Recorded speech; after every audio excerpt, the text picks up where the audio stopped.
اس میں مزید کارستانی کی ہے.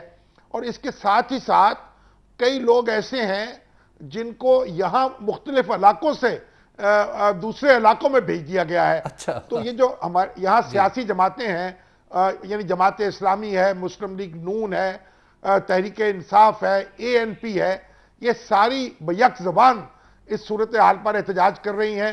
اور ابھی تک ان کی تسلی کے مطابق حالات جو ہیں گرفت میں لیے جا سکے. اور یہ بھی ایک بڑا چیلنج ہے الیکشن کمیشن کے لیے. اور یہ شکایات تو پنجاب میں بھی ہیں. خود میرا ووٹ جو ہے وہ میرے اپنے علاقے میں نہیں ہے, کسی دوسرے علاقے میں درج ہو گیا ہے, جو میں اسے ٹھیک کرانے کی کوشش کر رہا ہوں. تو یہاں تو لاکھوں کی تعداد میں ووٹر ایسے ہیں جو دربدر ہو گئے ہیں.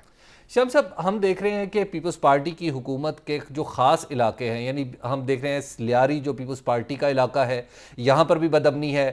کوئٹہ بلوچستان میں جہاں پر ان کی حکومت ہے, وہاں کے بارے میں ان کا گورنر خود کہتا ہے کہ صوبائی حکومت مکمل طور پر ناکام ہو چکی ہے. گلگت جہاں پہ پیپلز پارٹی کی اگین حکومت ہے اور وہاں پر بھی حالات کنٹرول میں نہیں ہے. یہ جو گورننس کا پورا سسٹم ہے, پورا کارخانہ بکھرتا نہیں جا رہا پیپلز پارٹی کا؟ ہاں, اصل میں یہ جو اس وقت چیلنج درپیش ہو رہے ہیں, جی, یہ تو میں سمجھتا ہوں ہماری ریاست کو چیلنج درپیش ہو رہا ہے.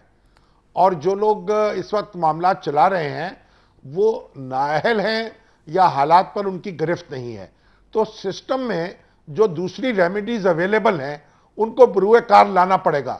اگر بلوچستان کی حکومت معاملات کو نہیں سنبھال رہی, اور آپ کو تو معلوم ہے کہ آج IG بلوچستان سپریم کورٹ میں پیش ہوئے, اور سپریم کورٹ نے یہ کہا کہ صوبائی حکومت جو ہے اس کو کوئی دلچسپی معلوم نہیں ہوتی حالات کو درست کرنے سے. لیکن گلگت اور بلتستان میں حالات کچھ بہتر ہوئے ہیں آج پہلے کی نسبت. تو یہ حکومتیں جو ہیں یہ صرف حکومت کرنے کے شوق میں مبتلا ہو گئی ہیں, اور جب تک یہ شوق ختم نہیں ہوگا اور لگن نہیں لگے گی حالات کو درست کرنے کی, اس وقت تک حالات درست نہیں ہو گئے. کرپشن ہے, اور ایک دیکھیے جو پولیس کے اندر ٹریننگ نہیں ہے, اور پھر اس میں ایسے لوگ گھس گئے ہیں جن کا کوئی آگا پیچھا نہیں ہے, کوئی کردار نہیں ہے. وہ پیسے لے کے پولیس میں بھرتیاں ہوتی ہیں, پھر تقرریاں ہوتی ہیں, اور ایک جگہ جگہ یہی رونا ہے اور یہی ماتم ہے. پولیس کے پاس وسائل بھی چاہیے, اسے تربیت بھی چاہیے, اسے سیاسی اثر و رسوخ سے نجات بھی چاہیے, اور اسے بالکل ایک فری ہینڈ دینا چاہیے تاکہ وہ قانون شکنوں کے خلاف کارروائی کر سکے. جب تک ایسا نہیں ہوگا حالات کو قابو میں نہیں لایا جا سکے گا. اور اگر یہ کوئی سمجھ رہا ہے کہ حالات ایسے رہے تو خود بخود بہتر ہو جائیں گے, تو وہ اس کی غلط فہمی ہے. پھر بہت کچھ خراب ہو سکتا ہے, اور لوگ جو ہیں وہ تہو بالا کر سکتے ہیں سڑکوں پر نکل کے سارے معاملات کو. جی شامی صاحب, اس بیک گراؤنڈ میں آپ کیسے دیکھ رہے ہیں جو کیبنٹ میں چینجز آئی ہیں آج؟ نہیں, کیبنٹ میں تو جو چینجز آئی ہیں اس سے پہلے آپ دیکھیے جو نئے اٹارنی جنرل مقرر ہوئے ہیں, نئے جو سیکریٹری قانون جو مقرر ہوئی ہیں, اب تو معلوم ہوتا ہے کہ الیکشن کی تیاری ہے. اچھا. اور سپریم کورٹ جو ہے اس کے سامنے حکومت کھڑی ہو گئی ہے, جو ہو سو ہو. اور آپ دیکھیں جو وزیر پرانے ہیں وہ بھی واپس آ گئے ہیں, کچھ مزید اضافہ ہوا ہے. جی, تو اب تو یہ ہے کہ صفیں درست کی جا رہی ہیں, لڑائی کی تیاری بھی کی جا رہی ہے, اور بساط بھی بچھائی جا رہی ہے نئے انتخابات کی. اور مجھے خیال ہے کہ ایسا بھرتیاں بھی ہوں گی, نوکریاں بھی ملیں گی, اور نتائج سے بے پرواہ ہو کر خزانہ جو ہے وہ قوم کی خدمت میں پیش کر دیا جائے گا. جس کا جو ہاتھ لگ سکتا ہے جہاں وہ اسے اٹھا لے. تو اب تو آپ سمجھیے کہ شامی صاحب جو راجہ پرویز اشرف صاحب کی آمد ہے وہ اس کو کیسے دیکھ رہے ہیں؟ تو راجہ پرویز اشرف دیکھیے نا, وہ تو مہاراجہ بن کے آئے ہیں شاید. وہ کہتے ہیں بھئی جیسی میرے خلاف کارروائی ہو رہی ہے ویسے تو دوسرے وزیروں کے خلاف بھی ہو رہی ہے, وزیر خزانہ جو رہے ہیں ان کے خلاف بھی ہو رہی ہے. تو میرے لیے تو کوئی الگ سپریم کورٹ نے پھندا تیار نہیں کیا, جو دوسروں کا حال ہوگا وہ میرا بھی ہو جائے گا.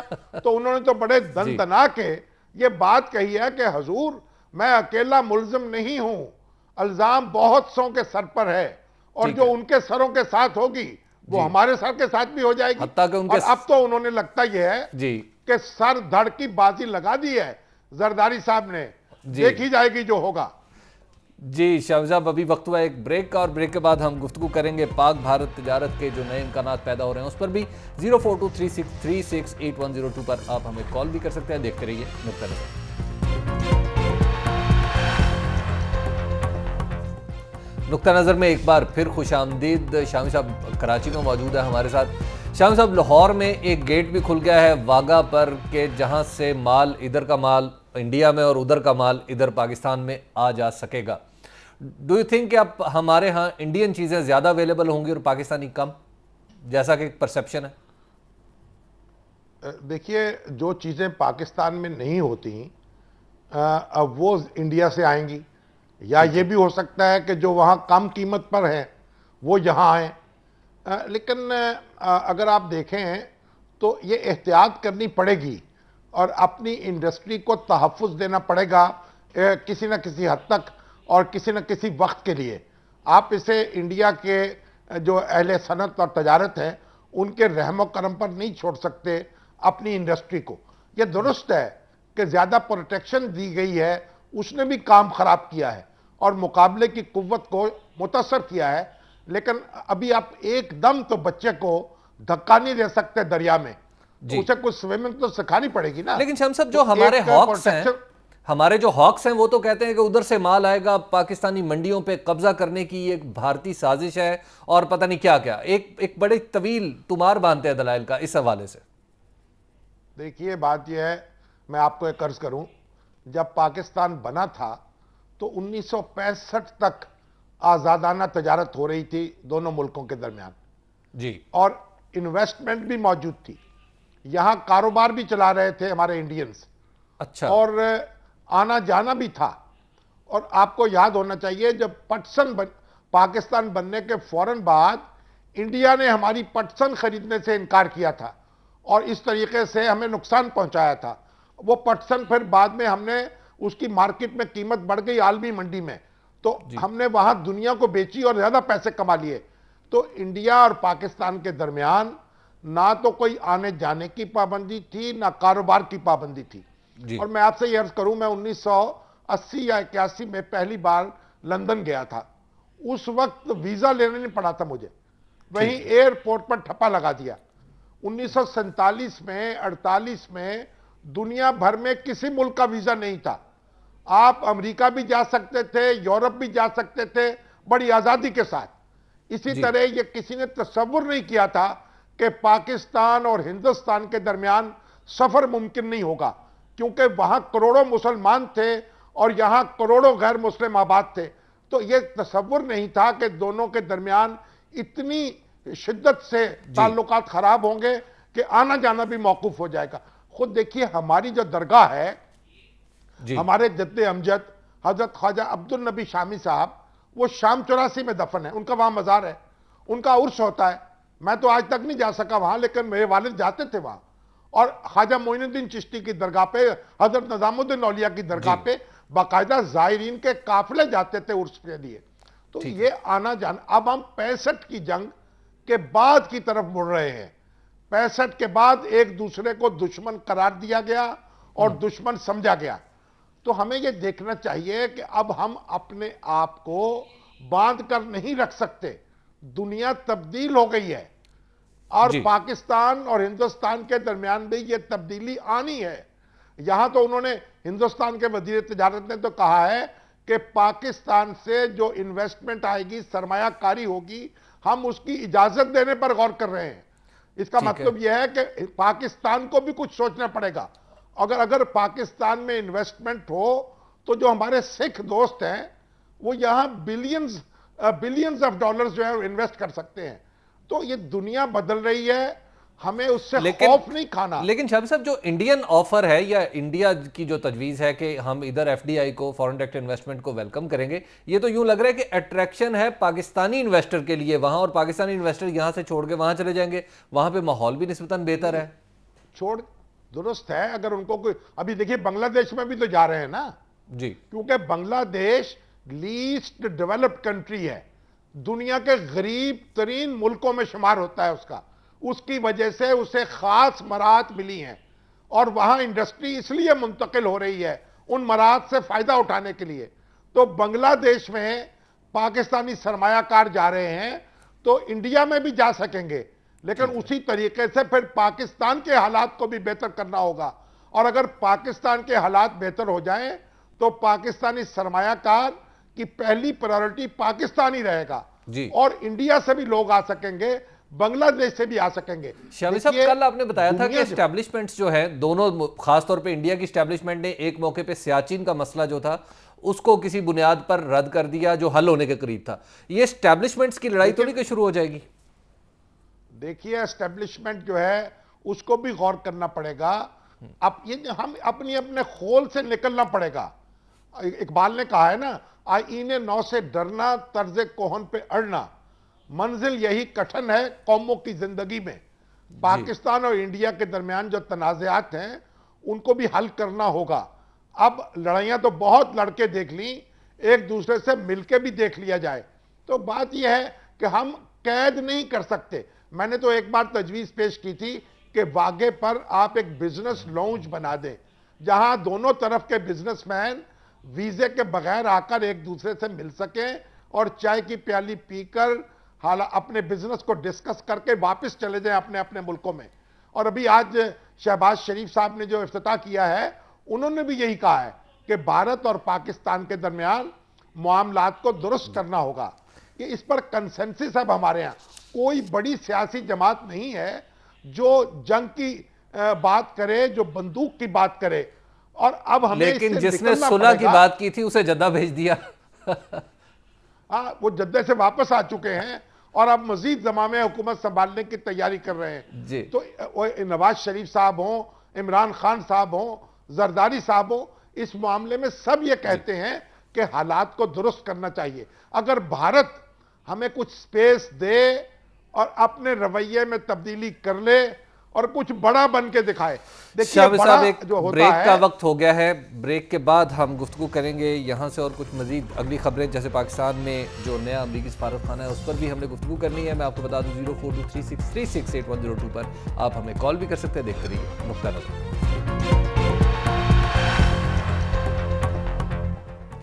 نقطہ نظر میں ایک بار پھر خوش آمدید. بریک پر جانے سے پہلے بات ہو رہی تھی پاک بھارت تعلقات کی, اور شاہ صاحب بتا رہے تھے کہ انہوں نے ایک تجویز بھی دے رکھی ہے کہ ایک مشترکہ لاؤنج بنا دیا جائے بارڈر پہ. جی شاہ صاحب.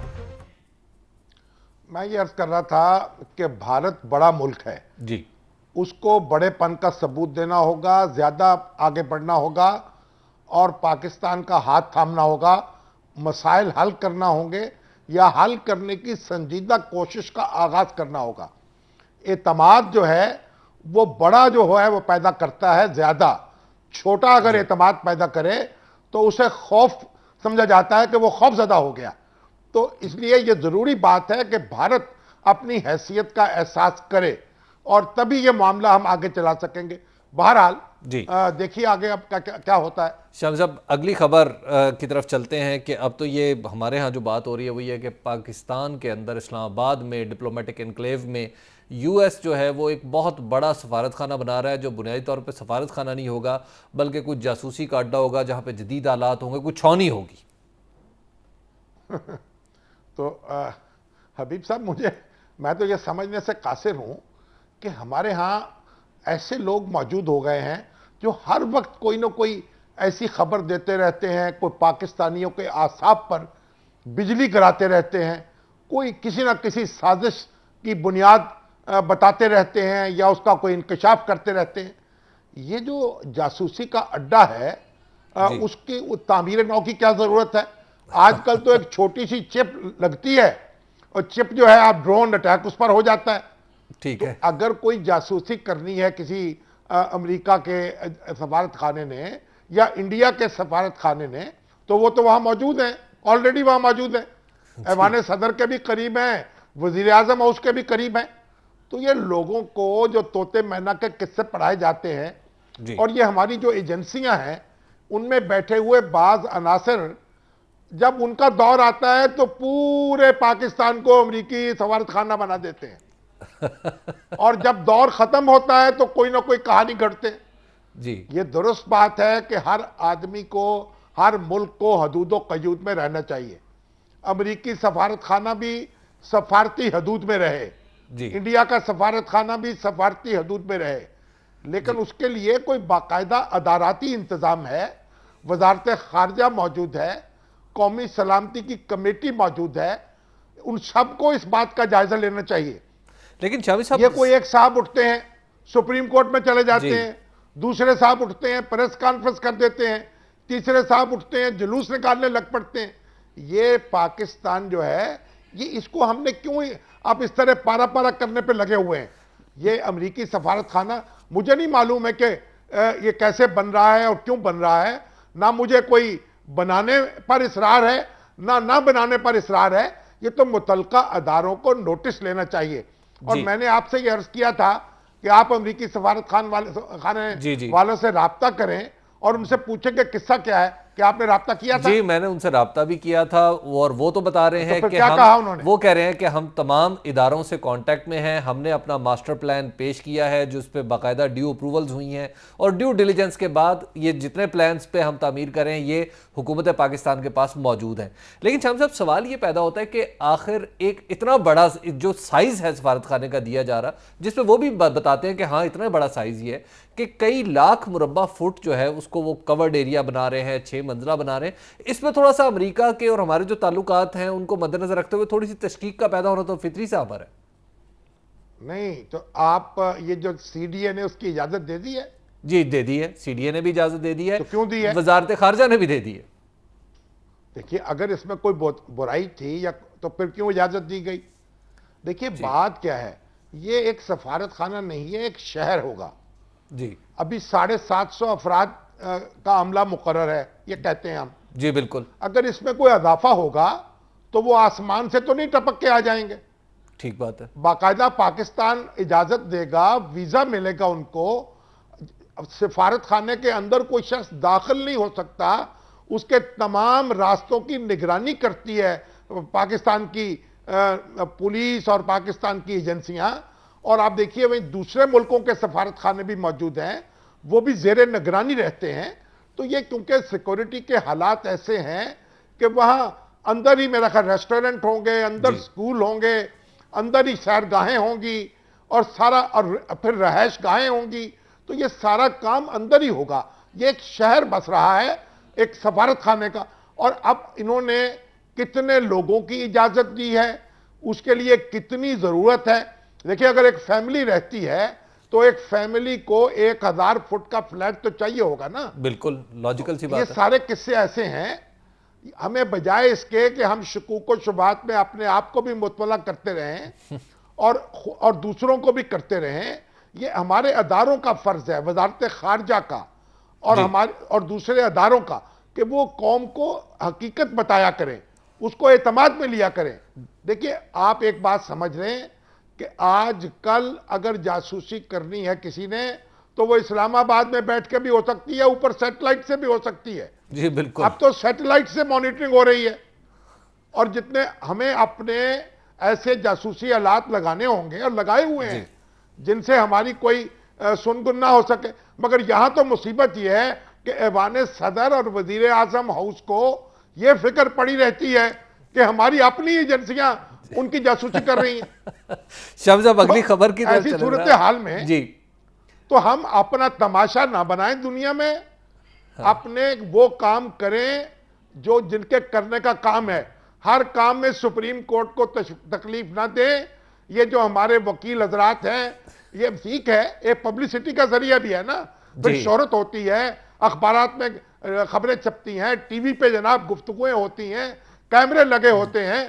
اور لیکن یہ خارجی امور جو ہیں یہ وزارت خارجہ بھی اس کے لیے رکھی ہوئی ہے اور یہ پارلیمنٹ بھی موجود ہے، اپوزیشن بھی موجود ہے. اپنا کام کریں طریقے سے. شام صاحب اگلی خبر پہ چلتے ہیں جو وچ از ویری امپورٹنٹ کہ گھریلو تشدد کا جو بل ہے وہ کہا جا رہا ہے کہ ہمارے رائٹسٹ سو کالڈ یا ہمارے علماء کی وجہ سے اسمبلی اس کو منظور نہیں کر پا رہی. اچھا تو امریکہ کے سفارت خانے پر تو آپ کا اطمینان ہو گیا؟ جی وہ تو آپ نے بتا دیا کہ اتنی پریشانی کی بات نہیں ہے. ایک طرف تو یہ ماسٹر پلان منظور کر دیتے ہیں، دوسری طرف شور شروع ہو جاتا ہے. ہمیں کوئی طریقہ سلیقہ سیکھنا چاہیے جہاں بانی کا اور معاملات چلانے کا. ہمیں کیا ہو گیا ہے؟ ہم اپنے آپ کو کیوں تماشا بنا رہے ہیں؟ اچھا یہ جو گھریلو تشدد کا بل ہے حبیب صاحب، یہ جب سے زیر بحث آیا ہے پارلیمنٹ میں، جو خواتین ہماری بڑی قابل احترام ہیں، ہم کا احترام کرتے ہیں، بڑی ان کی عزت کرتے ہیں، لیکن ان کو معلوم نہیں وہ پاکستان میں نہیں رہتی, جی شاید کسی دوسرے ملک میں رہتی ہیں. پاکستان کا ایک اپنا فیملی سٹرکچر ہے, ایک خاندانی نظام ہے. یہاں عورت اور مرد کے درمیان, شوہر اور بیوی کے درمیان, شامی صاحب ایک باپ اور بریک بیٹے لینی کے ہے. درمیان. شامی صاحب ایک بریک لینی ہے, بریک کے بعد ہم گفتگو یہیں سے آگے بڑھائیں گے. آپ دیکھتے رہیے نقطہ نظر.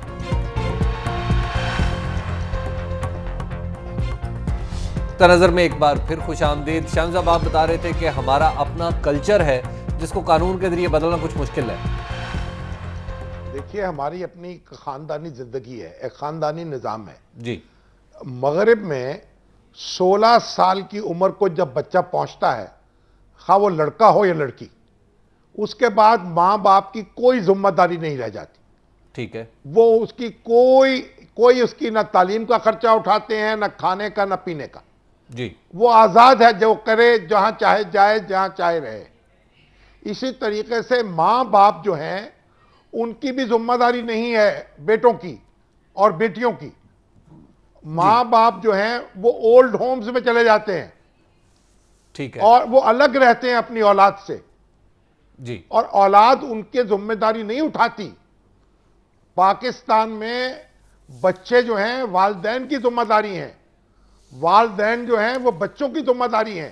جی یہاں اگر آپ عدالت کو اور پولیس کو گھر کے اندر داخل کر دیں گے تو اتنا فساد مچے گا اور ہمارا جی خاندانی نظام تباہ ہوگا, اور جی جو لوگ اس کے وکٹم ہوں گے ان کو کوئی پوچھنے والا نہیں ہوگا. ایگزیکٹلی. فرض کریں ایک بچہ جو ہے اس کو باپ نے تھپڑ مار دیا, اس نے پولیس بلوا لی.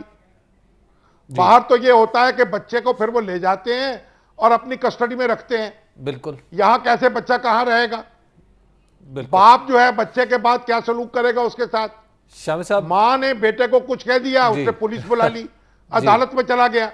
شامی یہ صاحب, سارا خاندانی نظام جی. تہو بالا ہو جائے گا. شامی صاحب بہت سے لوگوں کی کالرز ہیں. تربیت ہونی چاہیے, ان کی تعلیم ہونی چاہیے, ان کو بتانا چاہیے کہ جی. ان کی ذمہ داریاں کیا ہیں. شامی صاحب اور بہت ان سے کے کس کالرز طریقے- ہیں جو آپ سے بات کرنا چاہتے ہیں, اور سب سے پہلے یہ کالر ہے. کالرز تو ہیں, لیکن یہ موضوع تو رہ جائے گا. اس موضوع یہ کو موضوع پھر اس کو اگلے پروگرام میں بھی ہفتے- انشاءاللہ اگلے ہفتے جب ہم پروگرام کیونکہ شروع یہ کریں بڑا گے تو اس چھوٹا میں موضوع نہیں ہے یہ. بالکل ہم اس پہ پوری وسعت کے ساتھ ڈسکشن کریں گے. اون محمد صاحب ہیں لندن سے ہمارے ساتھ. جی السلام علیکم. السلام علیکم. ایک تو میں نے جی 2 سوال کرے ہیں. میرے پاس ایک پوری کتاب ہے شامی صاحب کے پاس سوالوں کی, کیونکہ میں روز فون کرتا ہوں آپ تو ایک کر لیں, ایک کر لیں سوال آج. لکھتا ہوں. جی آپ فرمائیں جناب. اچھا, سوال پہلا تو ایک یہ ہے میرا کہ میں نے جو بجلی کا بحران ہے پاکستان میں, اچھا پاکستان میں ہم پاکستان کے رہنے والے 30 سال سے یہاں میں بزنس کر رہا ہوں. اچھا بات یہ ہے کہ یہاں میں 7 ٹیکس دیتا ہوں, 7 ٹیکس. ایک بزنس سے 7 ٹیکس. ایک ریڈی والا جو ہے نا بھائی صاحب, وہ بھی ٹیکس دیتا ہے. پاکستان میں میرا ایک کزن ہے, اس کی لبرٹی مارکیٹ میں دکان تھی, اس کے اس زمانے میں 3 لاکھ روپے مہینے کی انکم تھی. میں نے اسے پوچھا بھی ٹیکس دیتے ہو؟ آن صاحب ذرا مختصر کر لیں. 1 روپیہ ٹیکس نہیں دیتا. نہیں ہاں جی فرمائیں. ہاں جی یہاں لوگ ٹیکس نہیں دیتے اور بجلی مانگتے ہیں. ٹیکس نہیں دیتے, بجلی مانگتے ہیں. پہلے ان سارے ٹیکس دیں. ہم 7 ٹیکس ایک آدمی دیتا ہے, ایک آدمی بزنس مین 7 ٹیکس دیتا ہے. بس یہی سوال تھا. نیکسٹ سوال پھر کل اون صاحب دیکھیے, اون صاحب آپ کی جو آواز ہے نا وہ مکے اور مدینے, میں 100% آپ سے متفق ہوں. پاکستان ان اہل ثروت نے اپنی چراگاہ بنایا ہوا ہے. یہ پاکستان میں ہر چیز کھانا چاہتے ہیں, ہڑپ کرنا چاہتے ہیں. کوئی ڈسپلن ان کے اوپر نہیں ہے. ٹیکس یہ نہیں دیتے, قانون یہ نہیں مانتے, ملاوٹ یہ کرتے ہیں, دھوکے یہ دیتے ہیں. یہ لوگ جو ہیں ان کے ساتھ آئرن ہینڈڈلی ڈیل کرنا چاہیے. میں 100% متفق ہوں. کاظم صاحب ہیں لاہور سے. جی السلام علیکم کاظم صاحب. السلام علیکم جناب. جناب علی. میری شامی صاحب سے ایک گزارش ہے کہ ہاں جی حکم. یہ جتنے اینکر ہیں جو آج تک بول چکے ہیں اور کوئی اثر نہیں ان لوگوں کو جو حق میں وقت ہیں.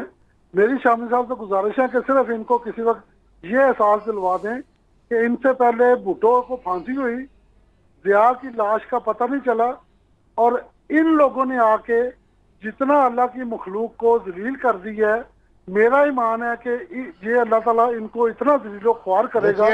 بات سنیں, یاد رکھیے شامی صاحب, اصل میں گفتگو کے آداب سب کو ملحوظ خاطر رکھنے چاہیے. جذبات اپنی جگہ ہیں, دوسروں کا بھی خیال کرنا چاہیے. تو آپ کی بات پہنچ گئی ہے, اب آپ کو بھی ماشاءاللہ کہیں اینکر ہو جانا چاہیے، بڑی شامی کوالٹی پائی جاتی ہے۔ شامی صاحب، امیر حسین صاحب ہیں، انہوں نے سوال کیا ہے کہ جب کراچی کے لیے ساری قوم اکٹھی ہو کے اسمبلی میں کیوں نہیں بیٹھ سکتی جس طرح یہ دوسرے معاملات پہ بیٹھ جاتے ہیں، خاص طور پہ نیٹو سپلائی کے لیے؟ بالکل درست بات ہے، جی پوری قوم کو، ساری جماعتوں کو اکٹھے بیٹھنا چاہیے، یہ ایک دوسرے کا سر پھاڑتی سب کے سر پھٹ جائیں گے۔ جی شامی میں صاحب، بالکل متفق ہوں ان سے۔ شامی صاحب آپ کا بہت بہت شکریہ، ہمارے پروگرام کا وقت ختم ہوا چاہتا ہے۔ جیسے شامی صاحب نے کہا کہ گھریلو تشدد کا جو بل ہے اس کو انشاءاللہ عزیز ہم آئندہ ہفتے کے پروگرام کا حصہ بھی بنائیں گے۔ تب تک کے لیے اجازت دیجیے، خدا حافظ۔